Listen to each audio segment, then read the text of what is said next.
Defence allocation जो है वो 6.8% बढ़ा है इस बार के बजट में। 3 लाख के ऊपर का आंकड़ा, और ये पहली बार ऐसा हुआ है कि 3 लाख के ऊपर का आंकड़ा किसी भी बजट में टच किया हो भारत ने। लेकिन इंडस्ट्री डिसअपॉइंट है। इंडस्ट्री कह रही है कि मात्र जीडीपी का अगर आप 1.5% डिफेंस पे खर्च करते हैं तो मॉडर्नाइजेशन स्कीमें जो आपने लॉन्च कर रखी है उसके तहत इतना एलोकेशन हुआ ही नहीं है। ज्यादातर जो डिफेंस के खर्चे होते हैं वो सैलरीज में, पेंशन में चले जाते हैं।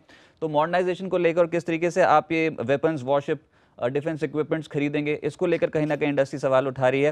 फिलहाल 1.5% तो जीडीपी है। चीन में देखें तो 2.1%, पाकिस्तान का 2.36%, यानी कि औसत अगर आप देखें तो कंट्रीज 2 से 2.25% तक अपनी जीडीपी का डिफेंस पे एलोकेट करते हैं। लेकिन इस बार 3 लाख करोड़ से ज्यादा एलोकेशन होने के बाद ये जीडीपी का मात्र 1.5% हिस्सा ही है। तो चलिए, 3 लाख करोड़ से ज्यादा का डिफेंस बजट हिंदुस्तान के इतिहास में पहली बार सबसे ज्यादा अलोकेशन हुआ है इस बार। तो अलोकेशन हुआ तो मुझे लगता है कि मंडे की पिक्स में भी किसी न किसी के पास तो डिफेंस होगा। किसके पास? आप 3 लोग, मतलब हिंदुस्तान के डिफेंस पे इतना फोकस है मार्केट का, मुझे पता नहीं था। सिद्धार्थ जी, पहले आप शुरुआत कीजिए। अनिल जी, अगर कुछ महीनों पहले हमने लोगों ने एक शो किया था जिसमें आपके शो में मैंने एक भारत फोर्ज की पिक दी थी। बिल्कुल। और भारत फोर्ज के बारे में कहा था कि 1 गन पर डे। हाँ, याद आ गया। मैंने तब ये भी कहा था, मैंने कहा ऐसी रिसर्च कौन करता है, मतलब गजब वाली, कि हर रोज एक गन बनाती। अब जो आने वाला समय आएगा, आने वाले 1 सालों में भारत फौज की जो प्लानिंग है कि गन्स में, राइफल्स में वो भारत में सबसे बड़ी अव्वल नंबर की कंपनी और एशिया में अव्वल नंबर की कंपनी बनना चाहती है। और हमें लगता है कि भारत फौज यहाँ से 1 गन पर डे का जो एक ओवरऑल पर्सपेक्टिव से प्रोजेक्शन लेके चल रही है, बहुत बेहतरीन परफॉर्म कर सकती है। डिफेंस में आज बहुत अच्छे ऑर्डर्स मिल रहे हैं इन्हें। कहीं ना कहीं दूसरे जो बिजनेस है, फोर्जिंग बिजनेस, वहाँ पे थोड़ा धीमा पड़ गया है, बट वो भी मैं मानता हूँ कि ऑटो क्षेत्र एक बार के लिए कन्वर्ट हो जाए तो यहाँ पे अच्छा काम हो सकता है। भारत फौज यहाँ से लेके चल सकते हैं। 6 से 12 महीने के पर्सपेक्टिव से, इन्वेस्टमेंट के पर्सपेक्टिव से आपको 10 से 15% का लक्ष्य रखना चाहिए। भारत फौज लेके चले। 10-15% कम लगता है सर। सर 6 महीने के पर्सपेक्टिव 6 महीने में तो 15% ठीक है। हाँ, 6 महीने तो ठीक है, बिल्कुल। तो भारत फौज, अनिल जी, टेक्निकल लेवल्स की भी बात कर लेते हैं थोड़ी सी। जैसे इन्होंने बिल्कुल ठीक कह रहे हैं, 10-15%, 40-50% तो घट ही चुका है वो। हाँ। और उसके बाद इतनी अच्छी खबर के बाद कोई 10-15% के लिए है तो ये जो अनिल जी, मैंने कल बजट में भी दोनों हाथ उठाए थे। मैं सबकी सुन रहा हूँ, सबकी पिक्स है, किसी की सेल नहीं है। लेकिन उसमें एक चीज मैं रियल एस्टेट पे ही बोलना चाहता हूँ, इस पे ही बोलना चाहता हूँ। मेरा काम है कि रोड ब्लॉक्स बताते रहना। मैं क्या कह रहा हूँ, मुझे तो अपना रोल भी पूरा करना पड़ता है। सारी कुकीज जो मैंने रखी आशीष जी के सामने, बीच में खाते रहे। हाँ, जितना खाते रहे बोले नहीं, लेकिन ये थोड़ी लेट आई। आशीष जी बोलिए। अनिल जी, चाहे स्टॉक मार्केट हो चाहे रियल एस्टेट हो, वो एंड यूजर से नहीं बढ़ता, इन्वेस्टर से, ट्रेडर और इन्वेस्टर से बढ़ता है, राइट? तो प्रॉब्लम ये है कि ये जो आप अफोर्डेबल हाउसिंग की बात कर रहे हैं, ये 2-3 साल से थीम चल रहा है। और इसी थीम पे हमारे बहुत दिग्गजों ने अफोर्डेबल हाउसिंग पे, एनबीएफसीज और ये सब पे ऐसी अनाप वैल्यूएशंस कर दी थी। आज भी सब ओवर बुलिश हो रहे हैं। सर, जब तक रियल एस्टेट के प्राइसेस नहीं बढ़ेंगे, टैक्सेशन से रियल एस्टेट नहीं बढ़ेगा। रियल एस्टेट के अगर प्राइसेस में बूम आएगा, किसी भी वजह से आए, तो आपको टैक्स कम हो या ज्यादा हो कोई फर्क नहीं पड़ता। सही है, वो डिमांड बढ़ाने की तरफ ही कदम उठा रहा है। वो ठीक है। एक सेक्टर है जिसमें रियल एस्टेट में सबसे ज्यादा, मतलब एक सेक्टर है जिसमें सेक्टर में इस बार हुआ है बजट में, तो वो रियल एस्टेट है। बाकी सब इनडायरेक्ट डिराइव्ड बेनिफिट है, रियल एस्टेट को दिया है। लेकिन अगेन मेरा काम सर बार बार यही होता है कि जो हम कॉम्प्लेसेंट हो जाते हैं ना, वो फंसते हैं। अब ये डिफेंस है, कोई नया है? मेक इन इंडिया डिफेंस, ये जब से मोदी जी आए हैं तब से। आज बेल लेने वाले का हालत देखो सर क्या है 4 साल के अंदर। भारत फौज वाले की लेने की हालत पूछो कि पिछले 3-4 साल में उसको क्या मिला। अभी तो लेना चाहिए। हाँ, तो अब मैं कह रहा हूँ कि अगर अब भी लेना चाहिए इतना, तो 50% की रिटर्न आए तो मजा आए, क्या 10% के लिए लेना? अभी ही सही समय है भारत फौज लेना, क्योंकि इतने करेक्शन के बाद तो अपॉर्चुनिटी मिली। बिल्कुल। और भी आपकी किसी की पिक है क्या? भारत फौज में मेरा है। अच्छा, आपकी भी है? आपकी भी?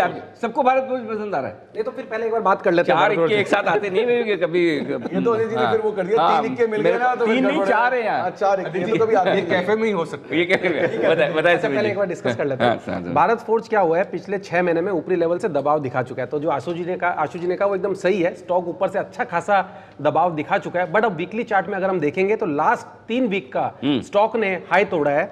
और अब ये स्टॉक का ऐसा लग रहा है कि यहाँ पे सपोर्ट मिल रहा है। आरएसआई में भी ये लोअर लेवल से रिकवरी और पुलबैक के साइन दे रहा है। तो ऐसा लगता है कि ये स्टॉक यहाँ से एक पुलबैक और एक बाउंस बैक के लिए तो जरूर तैयार हो रहा है। बड़ी तेजी उसके बाद हम देखेंगे, बट इस पुलबैक और इस बाउंस बैक में ये स्टॉक यहाँ से इमीडिएटली अपना 200 डीएमए लेवल्स टेस्ट कर सकता है, जो कि अनिल जी करीब 540 से 550 के लेवल और अभी कितना चल रहा है? और अभी ये कल की क्लोजिंग, आज सबसे बड़ा फायदा ये है कि हम बोलते बोलते स्टॉक भागेगा नहीं।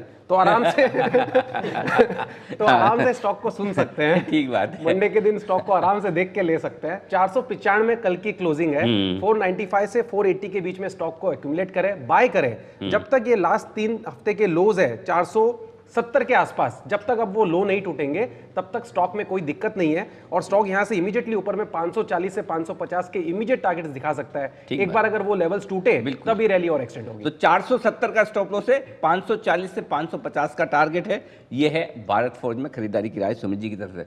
और किस किस को भारत फोर्ज में, आपको भी? बिल्कुल, वैसे देखा जाए तो उसका जो फॉर्मेशन है अनिल जी वो काफ़ी स्ट्रॉन्ग फॉर्मेशन है, उसमें डाइवर्जेंस आ चुका है, यानी कि एक बहुत ही क्लियर इंडिकेशन दे रहा है कि ये स्टॉक जो अपना प्रीवियस ट्रेंड था वो शिफ्ट कर चुका है। क्योंकि पॉजिटिव डाइवर्जेंस तभी आता है जब स्टॉक में उसका जो प्रीविलिंग ट्रेंड होता है उसमें अगर कोई शिफ्ट आता है तो।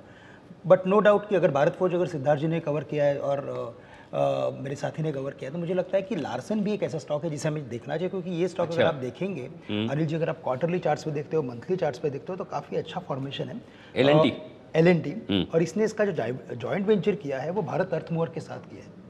तो मुझे लगता है कि ओवरऑल फंडामेंटली भी देखें या तो आप टेक्निकली भी देखें, ये स्टॉक यहाँ से अच्छा परफॉर्मेंस दे सकता है। और मुझे लगता है कि ये प्रीवियस हाई के करीब जा सकता है।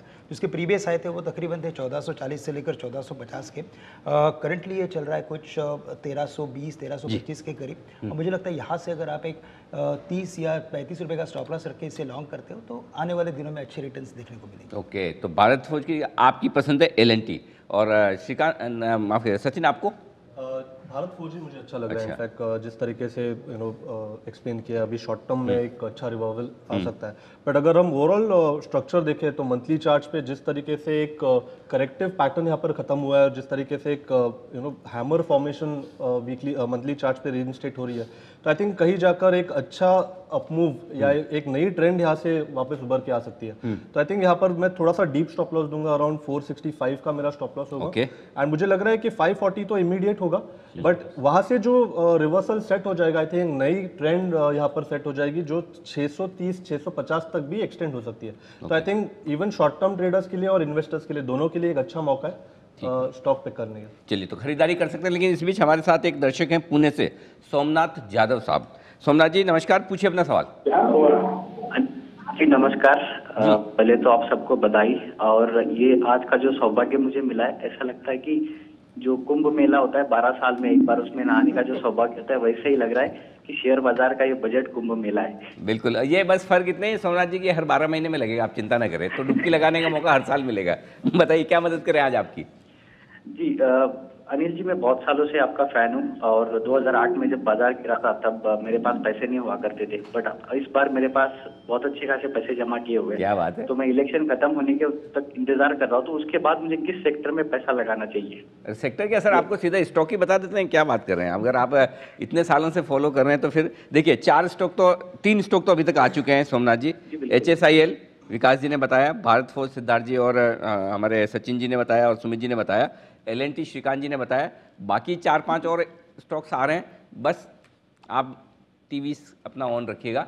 वैसे तो आप रखते ही। हाँ बिल्कुल, चलिए देखिए कुणाल जी आपके लिए तुरंत बता रहे हैं। देखिए एक स्टॉक जो बहुत ही बेहतरीन ब्रेकआउट, जिसपे कल भी हमने खरीदारी कराई दी थी, वो है हेवल्स। देखिए लगातार आउट परफॉर्म कर रहा है। बाजार गिरा तो भी खास नहीं गिरा, और जब गिरा तो आप देखिए बहुत फुर्ती से वापस ऊपर आता है। तो हेवल्स बहुत ही बेहतरीन स्ट्रक्चर है। कल बड़ा 720 का एक ब्रेकआउट आया है। मुझे लगता है कि ये काउंटर आने वाले वक्त में, यानी कि अगले बजट तक 4 डिजिट्स में ट्रेड करने की क्षमता रखता है। तो आप अगले बजट के लिए लीजिए हेवल्स इन स्तरों पर, और एक स्टॉप लॉस थोड़ा डीप रखिए, 680 का एक स्टॉप लॉस रखिए। मुझे लगता है कि इसमें 900 रुपए का पहला और 1000 रुपए का दूसरा अग्रेसिव टारगेट है। तो हेवल्स बाय करना चाहिए 1 साल के। स्टॉप लॉस क्या बताया आपने? अनिल जी 650 के आसपास स्टॉप लॉस रखिए। ओके, और ओके, एक मिनट टारगेट। और टारगेट अनिल जी पहला 900 रुपए का, दूसरा 1000 रुपए का। 900 और 1000 रुपए। अनिल जी मैं लिमिटेड नहीं फुल इंटरवेंशन कुणाल जी के इस पे देना चाहता हूँ। ये एक ऐसा सेक्टर है, budget no budget no brainer है। ये जिस तरह से लगाना ही है, बिल्कुल लगाना है। जिस तरह से इकोनॉमिक अपलिफ्टमेंट हो रहा है, ये जो वाइट गुड्स है, ये अब आप देखें जिस नीचे से नीचे वाला भी जो तबका कह सकते हैं, या जो भी एक अर्निंग ग्रुप है, ये इसका कोई शॉर्टकट ही नहीं है। मतलब अब ये कोई भी लग्जरी आइटम नहीं रही है जो वाइट गुड्स रहे हैं। घर घर में हर जगह पे नीचे आप बोले चाहे चौल में जाके देखिए चाहे कुछ भी देखिए, घर कैसा भी हो, लेकिन ये चीज ऐसी हो गई है कि एक मस्ट हो गई है। तो जितने भी वाइट गुड्स हैं, वोल्टास, हेवल्स, और हेवल्स तो इतनी बढ़िया कंपनी है। एंड ये टारगेट है जो कुणाल जी ने बिल्कुल मजेदार दिया 4 फिगर्स का, और ये टारगेट ऐसा ही टारगेट देके सर स्टॉक होना चाहिए। बताइए सिद्धार्थ जी कुछ कहना चाहते मैं तो समर्थन दोनों का करूंगा। हैं? एक चीज अलग बोलूंगा हैवेल्स के बारे में। हैवेल्स हम जानते हैं कि केबल्स बिजनेस में, लाइटिंग में पंखे बहुत उनके, बढ़िया कर रही है। हाँ। बट एक बिजनेस जो हैवेल्स बहुत फ्यूचर के तरीके से देख रही है वो है होम ऑटोमेशन। अच्छा। आज हम घर पे जाते हैं, स्विच ऑन करते हैं पंखे के लिए, एसी के लिए रिमोट ऑन करते हैं, और बहुत चीज़ों के लिए हमें खड़ा होना पड़ता है। होम ऑटोमेशन में हैवेल्स जो सिस्टम ला रही है, जो बहुत अफ्लुएंट क्लास घरों में आज होती है, बट मिडिल क्लास के पास नहीं है। मतलब उठने की, मेहनत करने की जरूरत ही नहीं। खाली हेवल्स को बोल दो सब खाली हैवेल्स को बोल दो सारा काम हो जाएगा। चलिए, आलसी बनाने का तरीका है तो, लेकिन ठीक है, आराम तो सबको चाहिए।